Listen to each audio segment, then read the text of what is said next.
What's up, Edmonton? It's Ryan with Hauer Power Electrical. How are you guys doing today? We want to talk about why a contractor is going to cost more than a handyman. So, if you're in the trades, it's pretty straightforward. You kind of know what things come into play. Why a guy off Kijiji is going to cost a heck of a lot less.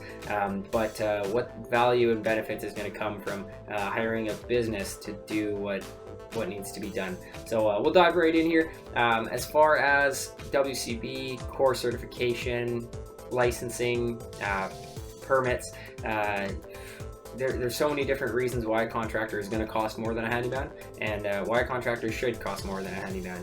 At the end of the day, it all comes down to money. It all comes down to numbers, and you want to know if you're being gouged or if the pricing's fair. So I mean, typically if you're going for a highly reviewed and rated contractor, then chances are pretty good that you're not being gouged, just expensive to do the work. I mean, copper wire is expensive, regardless of whether you go with a handyman or an electrician. But at the end of the day, things cost money, and we'll get into why that is. So overheads come into play a lot for especially for safety and for training. So as a company, as a core certified company, we have to spend quite a bit of money on WCB coverage, for example. So if something goes wrong in your home and or your business, and we're working there on site, if something goes wrong, then our employees are covered by WCB. Whereas on the other side, if you had a handyman or someone, maybe you really trust them, but if something goes wrong and they break their leg or worse, at the end of the day, they have grounds to sue the landowner. So with no WCB, it can get pretty messy with legal fees pretty quick. And in the end of the day, it's not really that much more expensive to hire a contractor, would it be, right? So that's the number one thing. WCB. You gotta be registered with WCB in order to have those in place to take care of people and make sure that those legal battles don't really have to happen.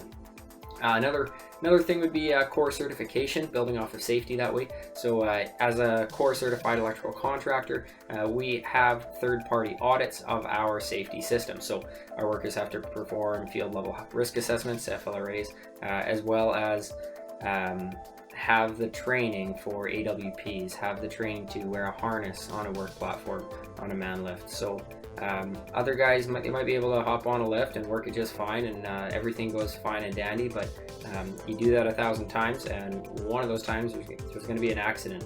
And if you could mitigate that in any way by maybe having an inspection take place, maybe having the training to use the equipment, the formal training, then that's going to go a long ways as far as mitigating that risk and making sure those problems don't happen. And at the end of the day, making sure you have a safe work site. So that's a huge one there. We hold a certificate of recognition, core certification, so that we can work safely on these commercial sites for our clients that way. But at the end of the day, your handyman won't have that. You have to have at least 6 months of safety records for that, and have those audits every year, as well as third-party audits. So bigger deal there. Again, that comes with a cost, not to mention the PPE that's required, right? I mean, a harness, you gotta have a harness, 2 harnesses per crew per man lift that they're going to be on there. So that's more personal protective equipment. That costs more money, as well as, you get the hearing protection, you get gloves, you get these glasses.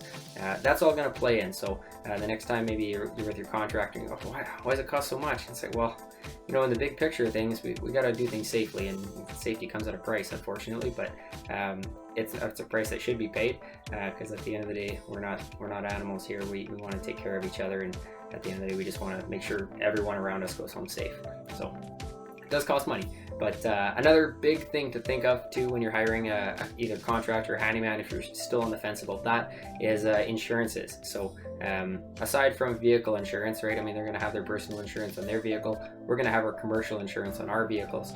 But when it comes down to liability insurance, that's a big one. So if something goes wrong, God forbid, someone makes a mistake and burns down your house, right? Just terrible scenario, awful, god-awful scenario. But in the case of hiring someone else doing the work, or a contractor with insurance, then at least if you're out of millions of dollars, or however much you're out of, it can go through insurance, and it doesn't have to be a legal battle, right? If you go through a handyman and they don't have insurance, well, now you're going to have to sue them. They won't have that money, and you're going to be out of money. They're going to be bankrupt, and nothing's going to go right that way. So by hiring a contractor, you're ensuring that things go well by them having insurance. That's the whole point. And again, insurance costs money, so contractors cost a little bit more, but at the end of the day, that's probably the best scenario that way. You'd rather be looking at it than looking for it, especially when you get into a situation like that. Another big thing is quality and research. As a handyman, maybe they're doing drywall, plumbing, electrical, maybe they're doing all sorts of stuff. That's great, good for them, but at the end of the day, we do just electrical, and another contractor might do just plumbing. So they're going to have a lot more research about the quality of the products, and they're going to be a lot more familiar with just those products. While a handyman can add a plug for you, maybe he doesn't know it has to be a tamper-resistant plug. Things like that we have to know. We have our check sheets for it. So those processes that are in place for a business, make sure that these jobs go smooth, or as smooth as possible every single time. That way you actually get the quality work on site, because we've taken the time to research the quality and make sure that these things are going to be going into your home as they should, and with as minimal complications as possible. Another big thing too is a website.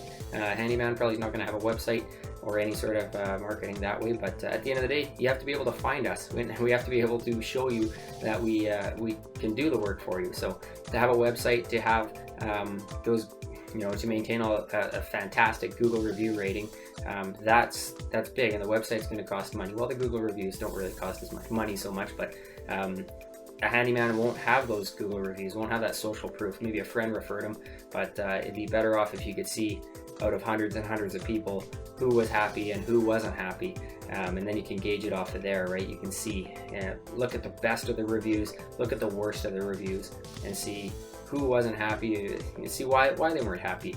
You don't want to end up with that if they say, oh, they took my money and ran.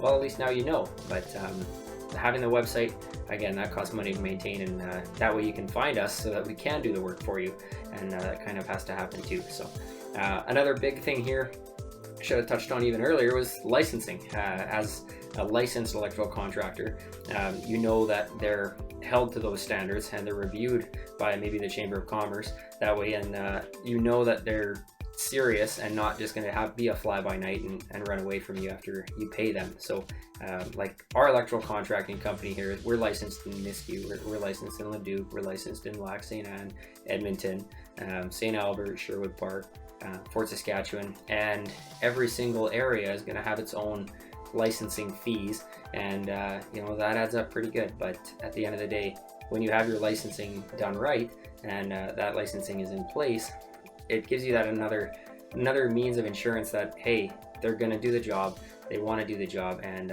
that way they're not going to run away once the money's there, and they want the lifetime value of us, right? So it's another thing to touch on. If a handyman's working for you, they might not really be educated enough to know the value of you over time, right? When you hire us at Hauer Power Electrical, we want to work with you until we die or you die, and life goes on that way. But we want to work with you for your lifetime, your entire lifetime. So we're not going to gouge you because you're going to find someone else, and we're not going to do shoddy work for you because you're going to find someone else, and we don't want either of those things to happen.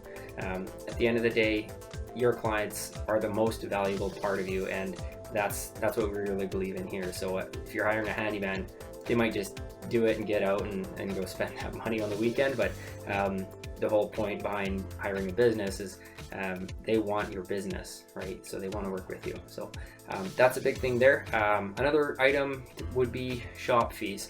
While this guy might be running out of his car in Kijiji, a lot of professional electrical contractors are going to have some sort of shop fee. And we keep our minimal overhead that way to keep our prices down by using a lot more van storage, a lot more ship materials to site, delivery fees that way to keep our overheads low so that we can keep our prices reasonable.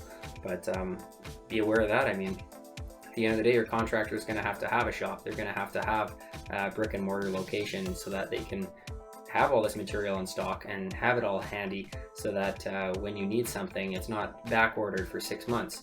COVID times, you can kind of not really get away with that with some things anyways, but that's another point to keep in mind. So again, make sure they're licensed, make sure they have a safety program, and they actually are WCB compliant.